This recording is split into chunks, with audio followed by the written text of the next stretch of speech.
Hey, what's going on, everybody? Welcome. Today is Wednesday, May 17th, 2023. My name is Jeremy, and this is my first cup.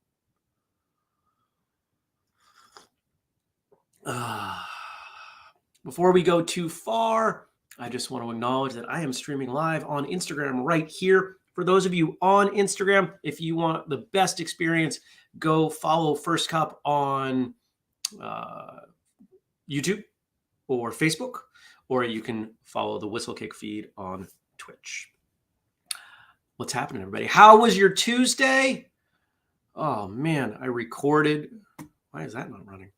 I recorded some podcast episodes yesterday. They came out amazing, and I'm super excited for you all to see them or watch them in the future. Who is here? I want to say good morning to Tommy and to Jenny and to Dennis. How are you? I hope you are well. Those of you in Instaland, I hope you are also well. My banners are still off. I got to fix that. Take that one off. There we go. We'll just leave it right there. So yesterday was a little bit of a weird day for a recording day. For the longest time, we've done 4 episodes. 9, 11, 1, and 3. There wasn't anybody in the 9 o'clock slot. I was going, what do I do? And I thought about getting some work done, and I did a little bit. But I don't know if you're like me with this. So I'm curious, and feel free to drop comments in the chat if you are. If I switch gears into, let's call it normal work at my desk mode, and then I try to switch back to podcast mode, I'm not going to be as effective.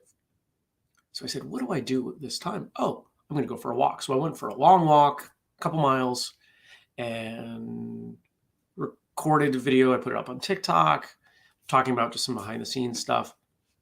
And then we jumped in. Now, the episode that I recorded at 11 is incredibly significant, but I'm not going to tell you why.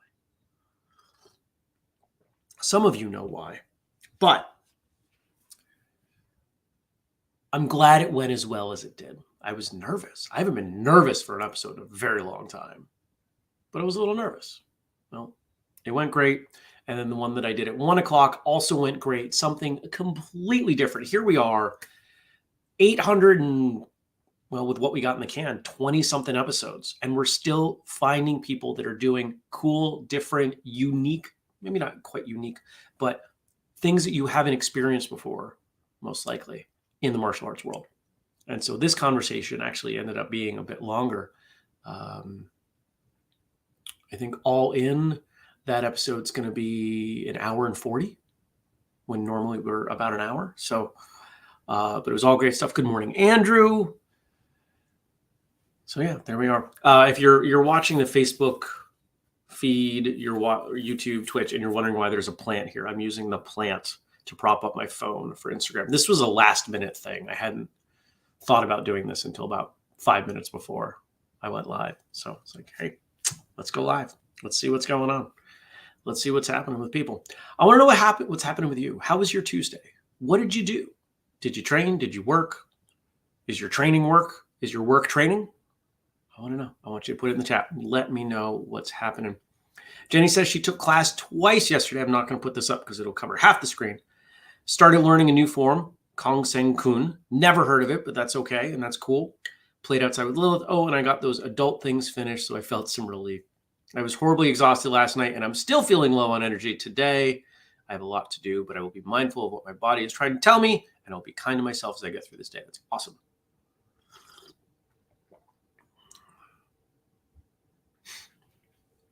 Andrew, who, for those of you who don't know, is producer for Martial Arts Radio and co-host on Thursdays and just does a ton of great stuff. It says, interesting tidbit about your 1 p.m. episode that went longer. He said, this won't give anything away. He was a contestant on Knife Fight, a really cool show on Netflix. I think I've heard of the show. I've not watched the show, but that's cool. He was a great guy. Really was. I'm super excited for everybody to check that one out. And so you can feel free to chime in what's going on in your day today, what happened yesterday, what are you looking forward to, what maybe didn't go so well. You can let me know and we'll chat about it. After I was done with my episodes, I ran off to the gym, worked out for about 45 minutes, came back. I've been doing a lot of thinking about the training programs that we have, and the next one we do might be completely different. We'll see what happens. Good coffee. Good morning. Andy says, good morning. It's cold outside. Yes, it is. Dennis says, Mom finally came home after 21 days in the hospital. Yay. On the flip side, having a really hard time coming to terms with Mike D's passing. Yes, I've talked to a number of friends who are in the same boat with you, my friend, and I'm sure you know all of them. And I'm sorry to hear that. I am glad I got the chance to chat with him a bit. I wish we had done more of a formal episode, but he was a busy man.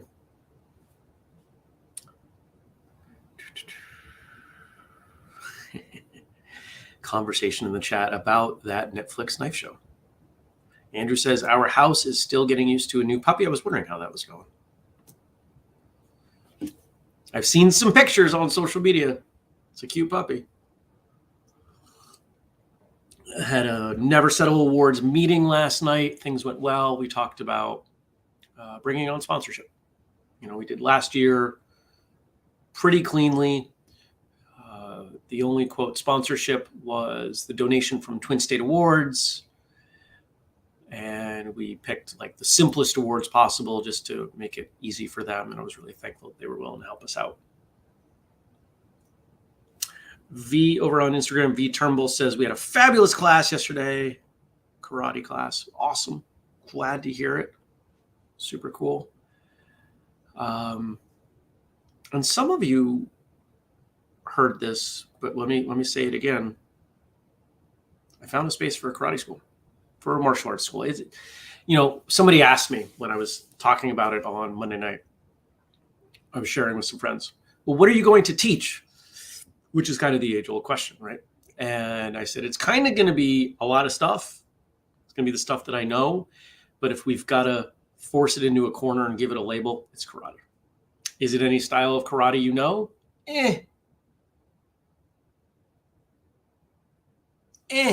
Vaguely Okinawan. We'll call it that. That's not what's going to go on the website.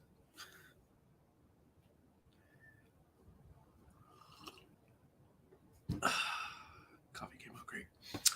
Feel free to keep chiming in with what you've got going on and what you're doing today and what you did yesterday and all that. And I will keep going forward. So today I've got Andrew and I have a meeting, and we're going to start talking about Free Training Day / Marshall Summit. And for those of you who are maybe new and don't know what we do, Free Training Day Northeast, which is what Andrew and I will be talking about, is an event that will be held on November 11th this year, 2023, in Keene, New Hampshire. It is completely free. It's an entire day of training. Last year, we had 28 different classes available, 4 tracks, 7 classes. You had 28 options to choose from, and it was all free.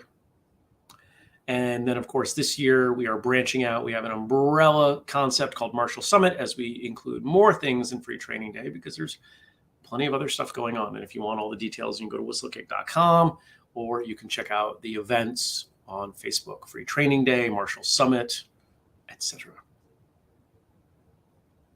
What else do I have going on today? I have a chiropractor appointment. And if all goes well, which it should, knock on wood, I gotta check some details on the timing. Should be going to a CrossFit class tonight. And then some of you probably remember I took an improv class not too long ago. Well, a couple of the people from my improv class are in a stand-up class, and they have their final exam, we'll call it today. where they are all doing a stand-up show. And it's free. So I'm already going to be up there. So I'm going to swing over and say hello. And there's somebody I've been talking with as well who wants to bring me in to teach some kind of self-defense, security audit sort of stuff for their business in Burlington, because sadly, Burlington is not as safe as it once was. And I am honored that we're having this conversation. So it all kind of wraps together. So I'm looking forward to that. Take care, Andy. You have a great day as well.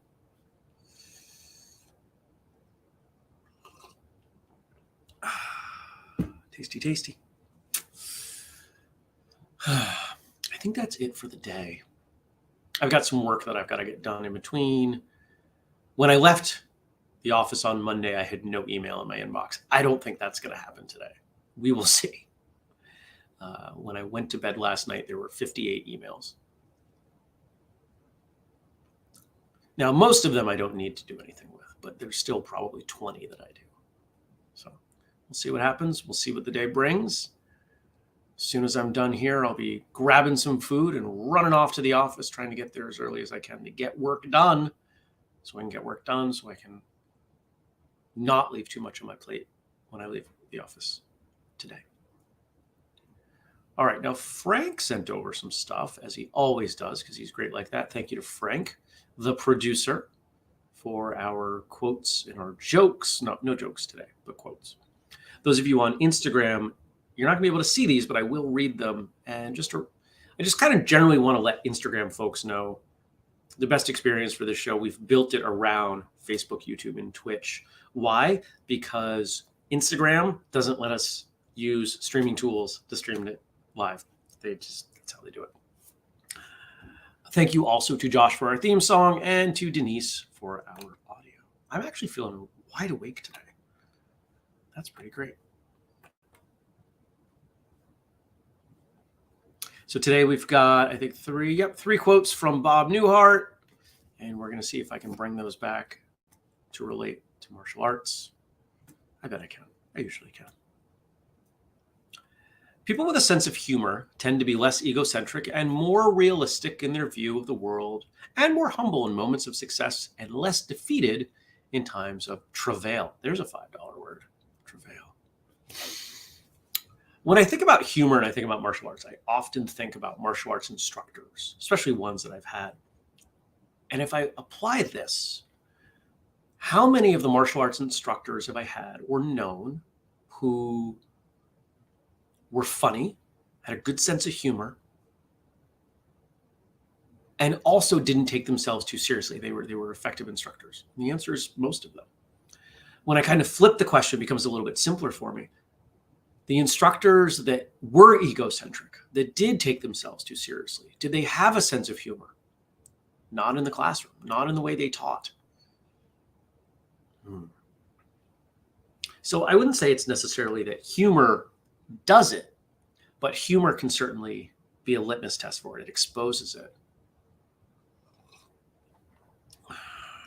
I think we've talked about it before. A sense of humor is also great for, I could probably find a way to rig this up here. Oh, that would be great. We're going to do that tomorrow. We're going to find a way to do that. I think a sense of humor is a great way to keep people's attention. How do we keep people focused on what we're doing? Especially if you're doing something like basics, right? If you're running line drills, block, punch, block, punch, block, punch, block, punch, and there are some people who aren't getting it, and you need to do a bunch more reps. Well, adding a layer of humor can really make a big difference. So something to consider in that. I'm a big fan of humor. If you've ever taken a seminar with me, you know that we laugh a lot, we make jokes, we smile. Or if you've been to All In Weekend, which public registration is open, sign up at whistlekick.com. It's going to be funny. We had all that crop of people who came for 2023 sign up because they got exclusivity and they got discounts and they wanted to be first. And now that we don't have that period, I know exactly what's going to happen. Everybody's going to wait. Everybody else is going to wait. And some of them are not going to get in again. And I find it so funny.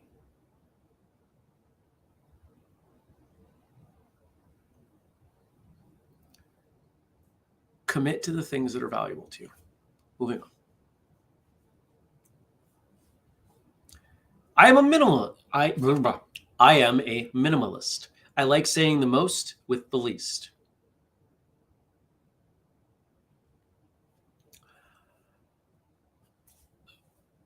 If you know my definition of the word elegant, it's, I don't know, actually, have I ever defined it?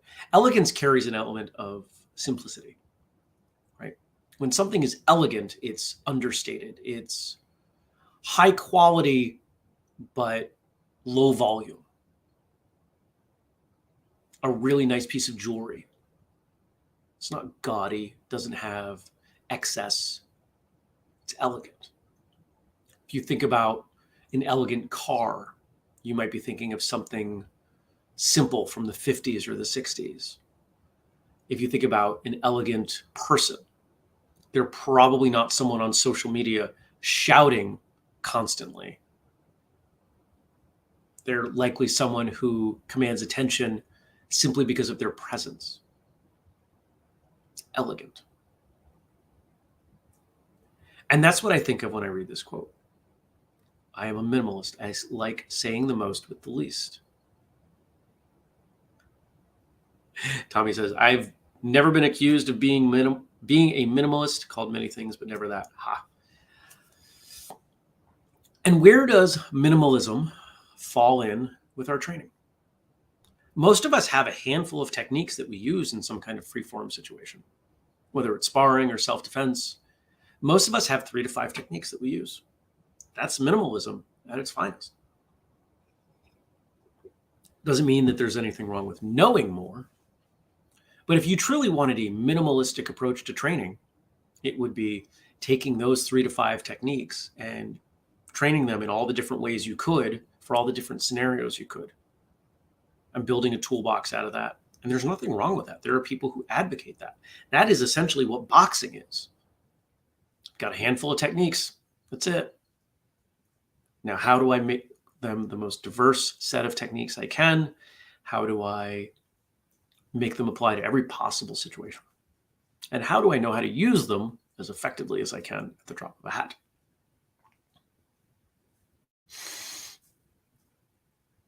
Even if it's not something you're going to do, I think there's value in it. It's something I've posted in various places over the years. Let's say you only had 3 techniques. What would you pick? And no, you're never going to do that. At least I wouldn't recommend it. But there's value in the contemplation. And I find it interesting because when I post that, usually people are trying to cheat. They're like, I'm going to pick punch, block, kick. Well, what block? What punch? What kick?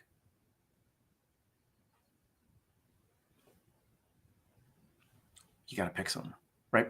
A message just came in over here and it distracted me. My apologies. It wasn't an Instagram thing. It was something else thing. There's another place that minimalism or elegance falls into play. Falls into place? Sure. How about forums? Now, I know not all of you do forums or like forums. That's fine. But those of us that do, watching someone truly skilled do a very basic form is breathtaking to watch. Almost anybody with enough practice can make an advanced form look good. Everybody cannot make a basic form look good. And that, for me, is the true delineation between an amazing forms practitioner and a really good one. The amazing forms practitioner can take any form and make it look incredible. They can compete with it and win. Can step up with the most basic form you can think of and demonstrate such power and competency and passion through their movements that anybody will look at it and go, wow. Almost anybody. Some people are haters, even referees.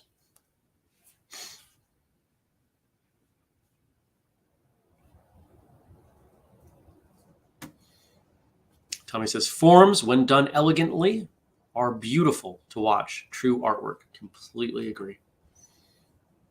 Could not agree more. And what's our last quote here from Bob Newhart? Well, this isn't going to require much effort to translate to martial arts. I've been told to speed up my delivery when I perform, but if I lose the stammer, I'm just another slightly amusing accountant.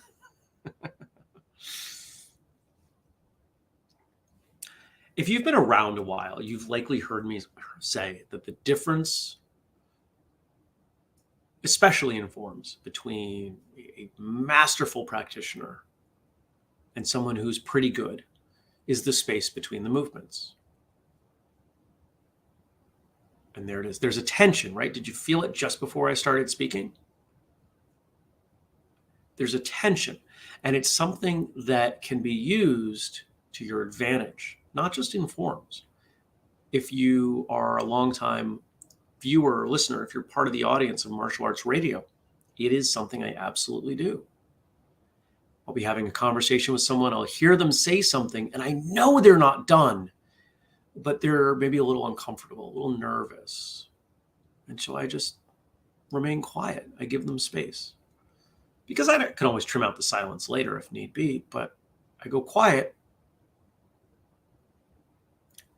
And right there's a point of tension, and people don't like that silence. They'll fill it. And it's something that happens with basic practitioners and forms. Anytime you're doing a demonstration, and really this can apply to anything, but we're talking about martial arts, there's a tendency to want to fill that space, to go as fast as you can to finish it. Because somebody along the way told them to do their movements as fast as you can.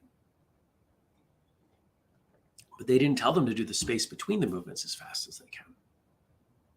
Yeah, it's kind of fun. How quickly can I get through this particular form? There's some value in that. But if you're trying to embody the form, to take as much from it as you can, this is one of the last steps. Finding the space between the movements is much like a musician would talk about the space between the notes. If it wasn't for the space between the notes, a computer, a robot, could play music better than a person, especially if we look at something like classical music. But that's not the case. There's space in between, and it has very subtle variations. You have patient players, you have impatient players, and the same thing can be said in the martial arts space. So here, Bob Newhart being told, speed up your delivery. And he's talking about, but if I lose the stammer was his signature, one of his signatures in his delivery. I've had moments, I was telling somebody about this. I think I told Andrew about this at All In Weekend. That there were moments when we were doing one of our drills where I saw one of my instructors in my own movements. Not all of them, but there were a few sequences. And I was like, oh, I can see it. And it wasn't in the movement themselves. It wasn't a sequence that I had grown up with. It was the timing in between. It was that space in between the movements. And it was really cool. I dug it.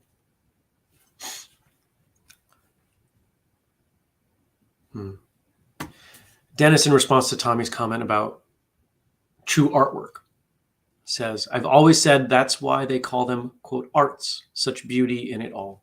Yeah. Wholeheartedly agree. So what do we do with that? What do we do with this notion that the space between the movements is a major determination of our art. Well, we talked about it in terms of forms, but what about in more of a self-defense or a combative situation? What's in between the movements? Well, if you slow it down a lot, but a lot of people don't slow it down. They don't look at it that way. Where your hands are for some kind of defensive position, where your posture is, your feet, your stance, your head, your angle, right? That's all stuff that happens in between movements. And the more decisive you are with what that stuff is and where that stuff is, the better a job you can do with the next movement. The movement you do now sets up your next movement, sets up the movement after that. And so the space in between is just as, if not more, relevant to what's going on. Something to consider.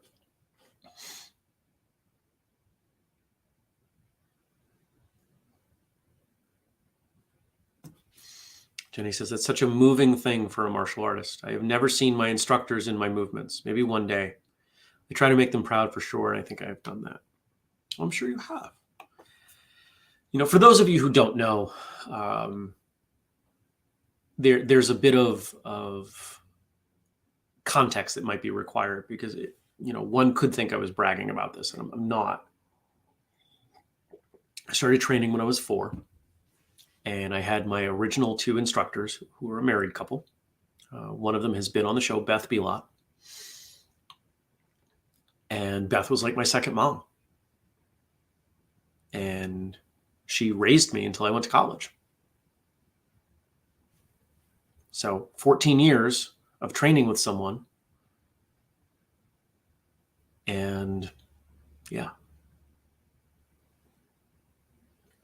I was there the day they opened their school in 1983, and I'm still going. And I'm the only person that's still going, because it's been a while. But I actually just had contact with them. We were just chatting, and it looks like I'm going to see them in a few weeks. I'm very excited because I haven't seen them since before the big thing had happened. I hope you have a great day. I hope you'll give some thought to this idea, space between the movements. Give it some consideration. All right. Now, if you want to support us, there are a bunch of ways you can do that. I will put a few of them up on the screen. You can join our Patreon, where it starts at a whopping $2 a month. If you want to know who the names are that I talked about at the top of the show that I recorded with yesterday, Patreon. If you want bonus episodes, audio, video, swag, like stickers and t-shirts, at no extra charge, join the Patreon. You want to get into the School Owners Mastermind, which is seriously the single best thing you can do for your martial arts school. And it blows me away that so many people still are not doing this, but that's fine. That's in the upper tiers, so check that out. You can also make a purchase at whistlekick.com, one of our training programs, or a shirt like the one I'm wearing right now, at 15% off using the code FIRSTCUP15. And of course, if you want the whole shebang, you can check out the family page, whistlekick.com/family. You got to type it in, but there's good stuff on the other side. We give you a little bit of a hurdle to clear, but we make it worthwhile. We stream live every day on YouTube, Facebook, and Twitch. Twitch is the Whistlekick account. YouTube and Facebook, First Cup gets its own account. I clicked this button. It did not change anything. Let's try that one more time.